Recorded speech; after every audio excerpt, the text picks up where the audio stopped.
بار عرض کروں کہ اگر صدیق اکبر اور فاروق اعظم کی کوئی زیادتی ہوتی، میں قسم اٹھا کر کہتا ہوں اس نیلی چھت والے خالق اور آسمان کے اور زمین کے خالق کی قسم اٹھا کر کہتا ہوں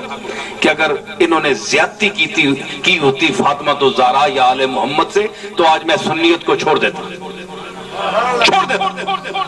اور میں آپ کے مسلک میں آ جاتا۔ میں آپ کو قسم اٹھا کر کہتا ہوں کہ میں یعنی صدیق اکبر کا جو احترام تھا سیدہ فاطمہ الزہرا اور جو ان کی اولاد کے ساتھ، اور جو وہ باغ فدق کا مسئلہ ہے، وہ کسی موقع پر میں آپ کو سمجھاؤں گا کہ اصل بات کیا تھی۔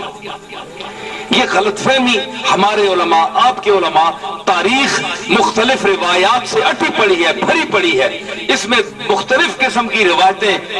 گھسی ہوئی ہیں، اس میں ان لوگوں کے دل جو دور کیے ہیں امت کے صحابہ سے، وہ اس لیے ہیں کہ کوئی صحابی ایسا نہیں ہے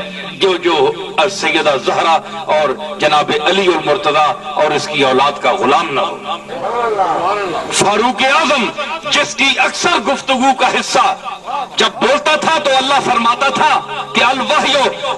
الحق ینطق علی لسان عمر، کہ عمر کی زبان پر حق بولتا ہے۔ اور جو یہ پردہ آپ کو پتہ ہے، سب سے پہلے پردہ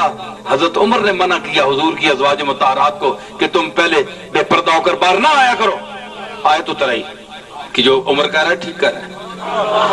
20 مسائل ہیں، پوچھئے شیعہ علماء سے، سنیوں سے پوچھے، وہابیوں سے پوچھے، تمام متفق ہیں کہ